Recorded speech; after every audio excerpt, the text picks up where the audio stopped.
Vous vous lancez dans les loisirs créatifs et vous vous demandez quel est le matériel indispensable?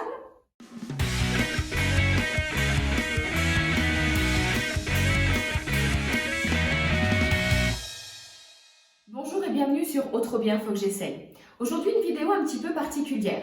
Ce n'est pas vraiment un tuto que je vous propose.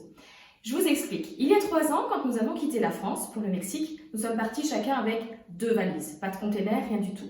Parmi ces 2 valises, j'avais une valise de vêtements et une valise, la plus grosse et la plus lourde, remplie avec du matériel de loisirs créatifs. J'ai dû me séparer de pas mal de choses avant de partir, mais finalement, je me rends compte qu'avec ce que j'ai aujourd'hui, j'arrive à faire pas mal de choses. Je vous propose de découvrir tout de suite en images mes indispensables. Parti donc pour mes indispensables. Alors, vous avez peut-être déjà fait attention que quand on filme les introductions de mes vidéos, je suis réellement dans mon atelier, mon bureau est derrière moi en général, et vous voyez qu'il y a un tapis vert. Alors, ce tapis, en fait, c'est un tapis auto-cicatrisant, donc en fait, vous allez pouvoir couper dessus. Au pire, ça vous fera juste des petites marques, mais ça ne va pas vous le couper. Et c'est surtout qu'il y a des dimensions, d'accord, c'est par centimètre, donc c'est très facile à utiliser quand on a besoin d'avoir des dimensions. C'est utilisé aussi bien en scrapbooking que par exemple en découpage. Les vidéos ne sont pas filmées directement dans mon atelier parce que comme mon bureau est contre un mur, c'est un petit peu difficile. Donc c'est pour ça qu'on le fait dans une autre pièce de la maison.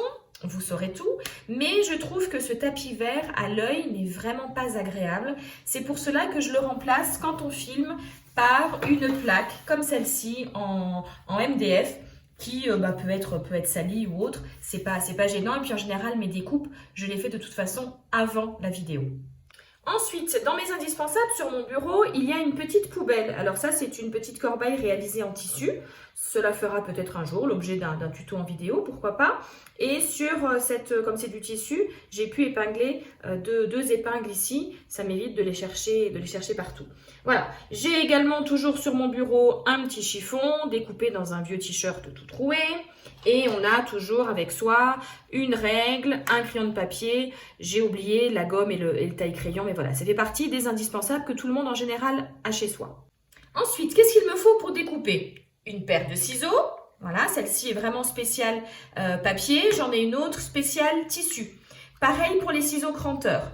Réservez toujours une paire de ciseaux pour le tissu et une autre pour le papier. Parce qu'en fait, si vous utilisez pour le papier ceux que vous utilisez pour le tissu, vous allez les abîmer. On a évidemment bien sûr le cutter, qui sera toujours pratique. Et j'ai cette paire de ciseaux, qui est une paire de ciseaux de précision très utilisée en scrapbooking. Vous pouvez d'ailleurs revoir dans la vidéo qui a été publiée hier, comment l'utiliser pour détourer en fait des petites formes très précises.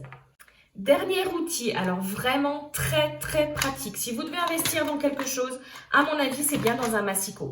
Alors, le mien est de la marque Fiskars, pardon. Il a ici donc un bras qui se déplie.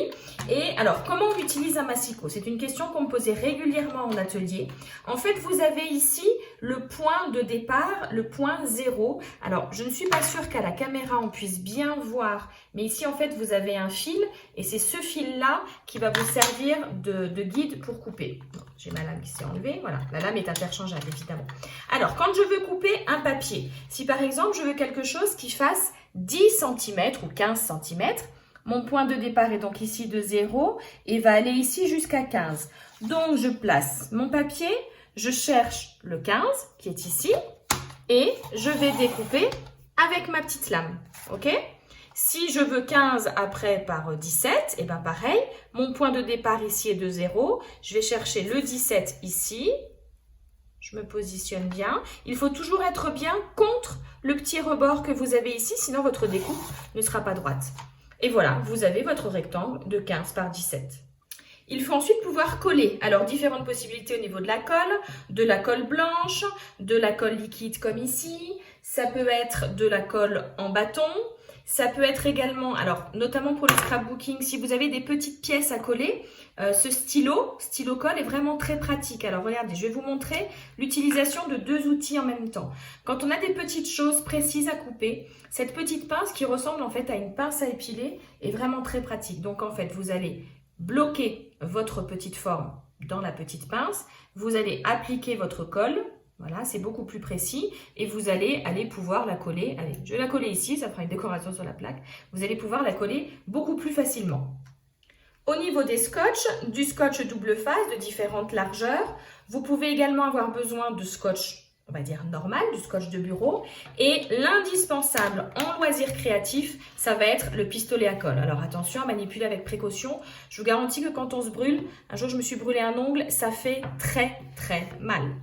Quand je me propose mes tutos, il y a très régulièrement des choses avec de la peinture. Alors, il va y avoir de la peinture acrylique comme ici. Là, ici, c'est un petit pot en blanc. Ici, un plus gros pot en rouge. À vous de choisir le contenant qui est le plus pratique pour vous. On a déjà également utilisé de la peinture en bombe. C'est très pratique, par exemple, pour bomber les choses en verre. Les bocaux, ce genre de choses. Et choisissez quelque chose qui soit en séchage rapide et de préférence, faites-le à l'extérieur. Pour appliquer la peinture type peinture acrylique, je vais utiliser évidemment des pinceaux de différentes tailles. J'utilise également régulièrement des petites mousses. Ne jetez pas votre vieille brosse à dents. Vous verrez dans un prochain tuto qu'on peut s'en servir pour faire des trucs très sympas. Et si vous avez des vieilles cartes de fidélité, on peut faire des trucs très sympas aussi avec la peinture. Alors celle-ci, elle est jolie. C'était une spéciale donnée lors d'un salon. J'ai fait la promotion de ce salon sur ma page Facebook et également de cette marque L'Encre et l'Image. J'utilise très souvent des tampons ou des papiers de cette marque-là que j'affectionne particulièrement. Autre petite chose indispensable pour bricoler et qui finalement ne va pas vous coûter très cher, des stylos de couleur. Alors moi je suis vraiment une fan des stylos de toutes les couleurs, donc voilà, des stylos Bic, pas Papermate, je vais faire de la pub, de différentes couleurs. Je vais également utiliser des feutres noirs, alors je vais choisir la pointe plus ou moins fine. Dans les classiques, il y a également les Sharpies que vous allez pouvoir très régulièrement utiliser. Les Posca, l'avantage des Posca, c'est que vous allez pouvoir dessiner sur du verre, par exemple. J'ai également ma pochette avec des stabilos de différentes couleurs.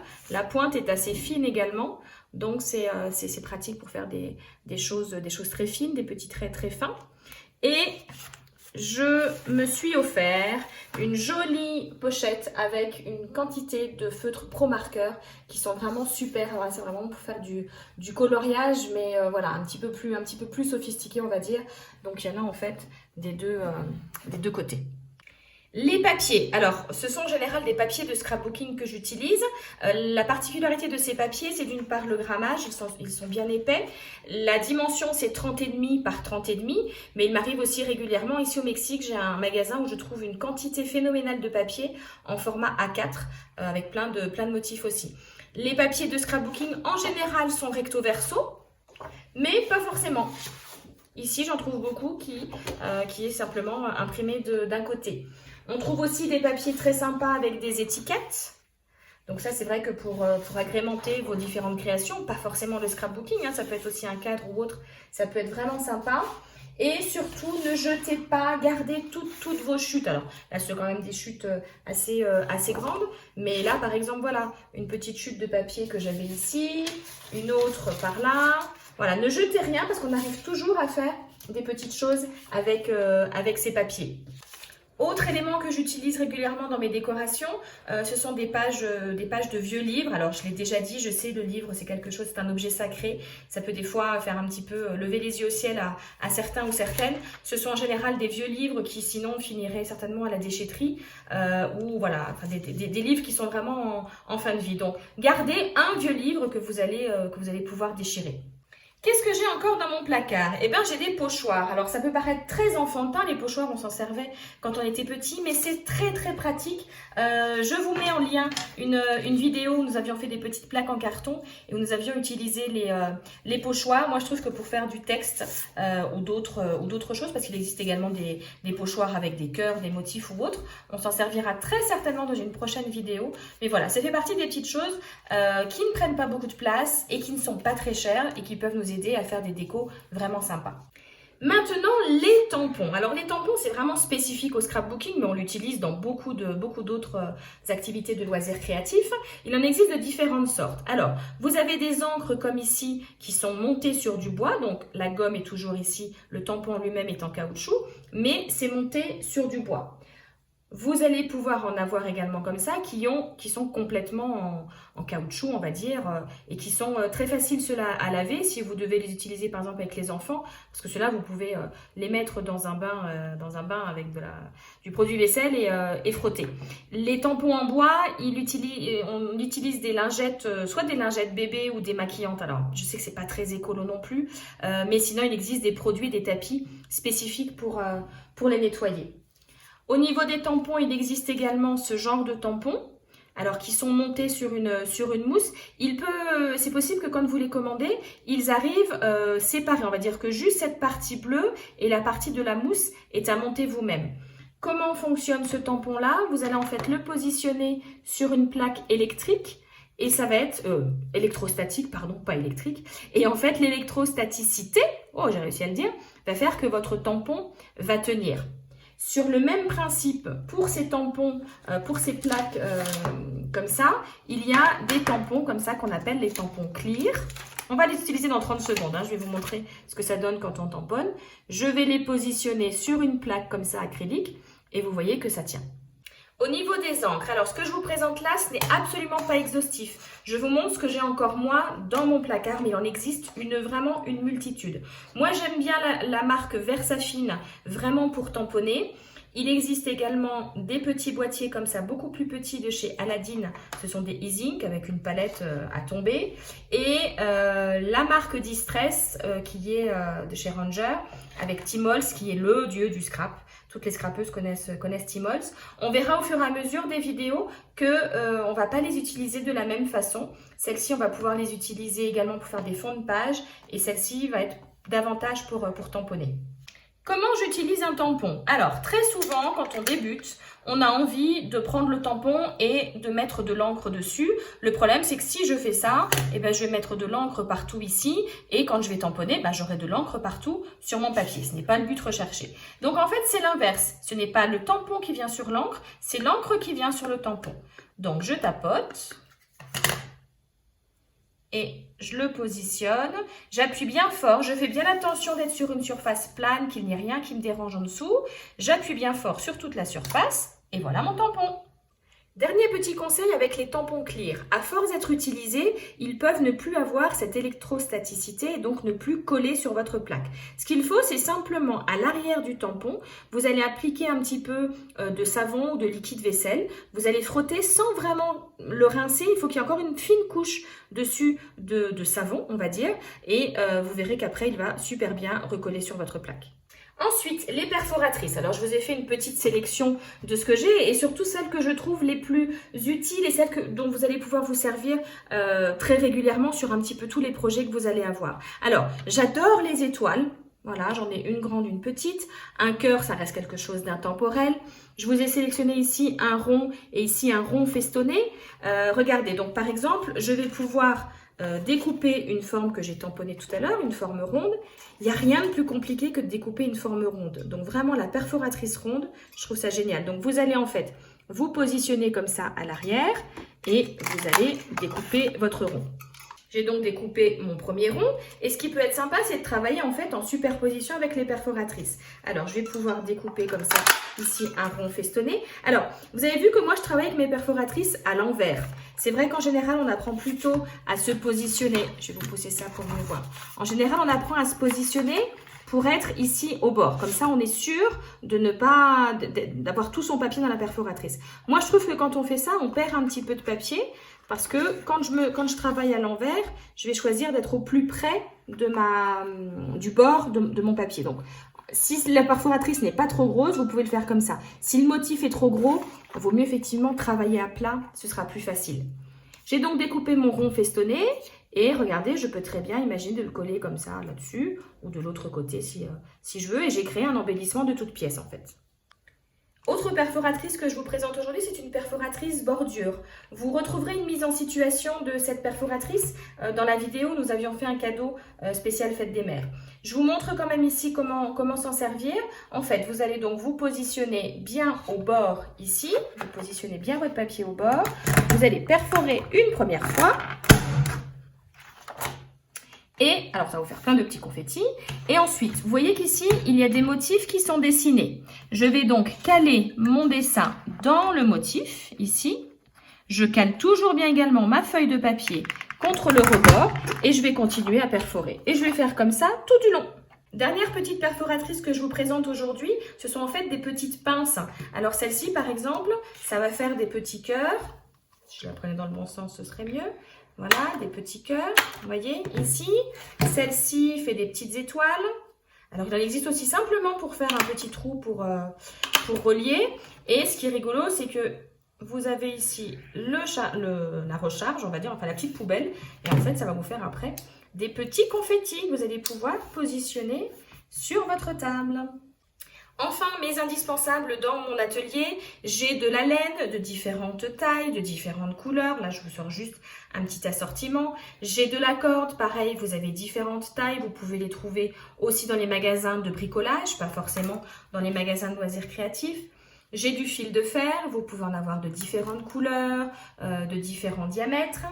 J'ai évidemment du ruban, alors j'en ai un sac plein, hein. Là je vous en sors juste un pour vous montrer. Soit vous achetez des gros rouleaux si c'est un classique comme le blanc, soit vous l'achetez au mètre. J'ai dans cette jolie boîte tout un tas de masking tape. Alors le masking tape, vous savez, c'est le scotch décoratif. Ça peut vraiment vous faire des petites décos sympas pour pas très cher. Donc essayez de prendre des choses assez intemporelles. Celui-ci, je l'aime beaucoup. Je vais essayer de vous le dérouler ici. C'est un appareil photo. Voilà, donc ça peut être utilisé sur énormément de pages. Et un autre de mes chouchous, c'est celui-ci qui représente en fait une pellicule photo. Mais sinon, il existe plein avec des étoiles, avec du texte, avec des petits cœurs, à paillettes, sans paillettes, etc. Vous trouverez forcément votre bonheur. Et enfin, ma fameuse boîte à trésors, puisque j'en parle dans quasiment toutes mes vidéos. Dans cette boîte, qu'est-ce que je trouve? Je vais retrouver tout un tas de fleurs que j'ai pu acheter à droite à gauche. Des petites formes ici en plastique, là, des petites épingles à nourrice. Il y a des formes en bois. Celles-ci, je les trouve en général sur des salons ou dans les magasins vraiment spécialisés. Et je vais trouver aussi, alors c'est pareil, c'est des petites choses que j'ai glanées sur des salons. Des petites choses comme ça en broderie, voilà. Et dans cette caisse-là, je garde aussi tous les boutons que je récupère, les morceaux de ruban. Vous savez, quand on achète des vêtements, les rubans sont qui sont mis pour pouvoir accrocher, voilà. Là, j'ai même conservé des petites chutes de ruban. Mais voilà, c'est ma petite boîte à trésors. Je vais y trouver plein de petites choses différentes. Et alors vraiment, mon indispensable pour créer, c'est mon petit cahier. Alors je suis une fan moi de la papeterie. Ce cahier me suit partout. Il est même la nuit sur ma table de nuit parce que ça m'arrive si je dors pas d'avoir une idée. Donc je la note. Alors je vais pas vous montrer ce qu'il y a dedans, voilà, juste comme ça, rapidement. Mais je note en fait toutes les idées des prochaines vidéos que vous allez pouvoir suivre sur ma chaîne. J'espère que cette vidéo vous aura plu, qu'elle vous aura éclairé sur les indispensables à avoir dans un atelier. Alors il y a beaucoup de choses qui peuvent être remplacées par des autres, on le découvre au fur et à mesure de mes vidéos. N'hésitez pas à me laisser un petit commentaire d'ailleurs pour me dire vous quel est l'objet indispensable dont vous ne pouvez pas vous passer pour vos loisirs créatifs. N'oubliez pas de vous abonner, d'activer la petite cloche pour recevoir une notification, d'activer les petits pouces bleus. Retrouvez-moi également sur Pinterest, Facebook, Instagram et très bientôt sur YouTube. Bye bye!